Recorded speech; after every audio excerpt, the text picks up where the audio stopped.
আজকে আলোচনা করব বর্তমান শিক্ষা ব্যবস্থা এবং যে সংকট এবং এই সংকট নিরসনে আমরা আলেমদের পক্ষ থেকে এবং আমাদের জাতির পক্ষ থেকে কি ভূমিকা রাখতে পারি।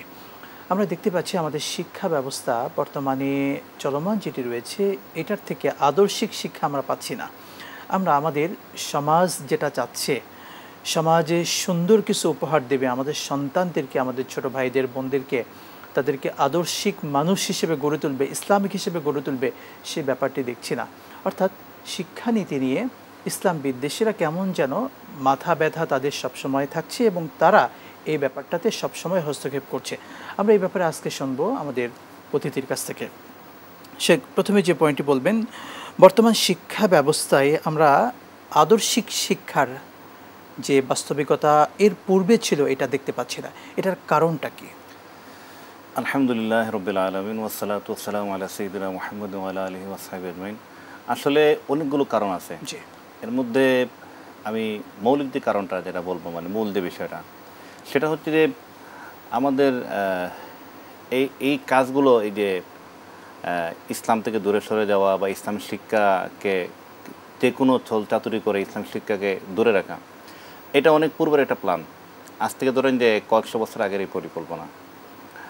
আজকে এই যে আমরা দেখি যে উচ্চশিক্ষিত মানুষ, অনেক উচ্চশিক্ষিত, তার বাবাকে বৃদ্ধাশ্রমে পাঠাচ্ছে, অথবা দেখা যাচ্ছে যে রাস্তায় ভিক্ষে করে খাচ্ছে।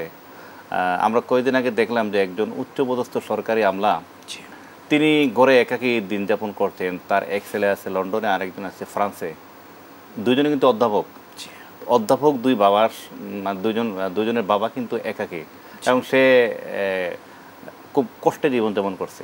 চট্টগ্রামে দেখলাম যে একজন মানুষ, তার সন্তান হচ্ছে ছজন উচ্চশিক্ষিত, এবং তার কাছ থেকে ধন সম্পদ সব কেড়ে নেওয়ার জন্য সে ভয়ে গড় থেকে পালিয়ে এসেছে।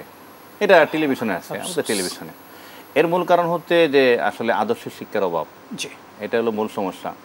এবং আমি মৌলিক যে কী কারণ এটা হচ্ছে, এর কারণ হচ্ছে অনেক বছর আগে যখন ব্রিটিশ শাসনের, আজ থেকে 100-150 বছর আগের কথা বলছি, সঠিক তারিখটা মনে পড়তেছে না, তখন ব্রিটিশ শাসনে পুরো মানে এই অনেকগুলো দেশ ছিল। তখন সুদানের খার্তুমে বিক্ষোভ চলছিল, মানে ব্রিটিশ শাসনের বিরুদ্ধে। তো সেই সময় তাদের মানে পার্লামেন্টে আলোচনা চলতে কী করা যাবে।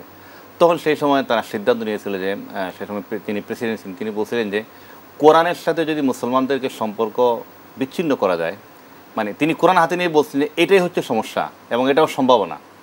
সমস্যা এই জন্য কারণ এখানে বিদ্রোহের কথা বলা আছে, অন্যায়ের বিরুদ্ধে বিদ্রোহ করার কথা বলা আছে, সত্যের পক্ষে কথা বলা আছে, মানুষকে স্বাধীনতার কথা কোরআনের মধ্যে আছে। এখন যদি কোরআন থেকে মুসলমানদেরকে বিচ্ছিন্ন করা যায়, তাহলে আমরা সারা বিশ্বব্যাপী আমাদের যে কর্তৃত্ব, এগুলো আমি করতে পারবো। তো কোরআন থেকে কীভাবে বিচ্ছিন্ন করবেন? কোরআন থেকে বিচ্ছিন্ন করতে হলে আলেম থেকে বিচ্ছিন্ন করতে হবে। মানে আলেম থেকে বিচ্ছিন্ন না করলে আপনি কোরআন থেকে বিচ্ছিন্ন করতে পারবেন না। জনসাধারণের কাছে আলেমদেরকে উপহাসের পাত্র করতে হবে।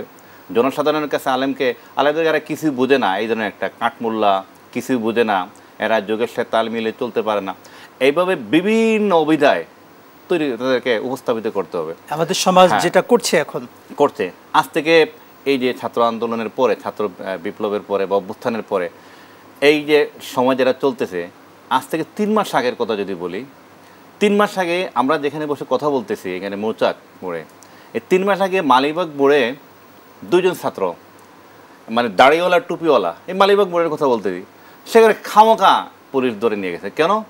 তাদের কাছে ইসলামী বই পাওয়া গেছে। আর বাবা, ইসলামী বই পাওয়া, দাড়িওয়ালা টুপি মানুষ প্রশ্নবিদ্ধ বাংলাদেশে। আপনার কি কারণে হত্যা হলো, তাকে মেরে ফেলা হলো? আমরা আসলে মূল কথা বলতে চাই, যেটি আপনার কথা থেকে বুঝতে পেরেছি, আসলে আদর্শিক শিক্ষার অভাব যেটা, এটার এখন পাচ্ছি না, এটাই কারণ যে ইসলাম শিক্ষা এটার সাথে সম্পৃক্ত নেই এবং ইসলামকে ছোট করে তোলা হয়েছে। ইসলামের যারা কথা বলে তাদেরকে একঘরে করে রাখার মতো হয়েছে এই ব্যাপারগুলো। যে চমৎকার বলছিলেন, আমরা মূল বিষয়টি শুনলাম।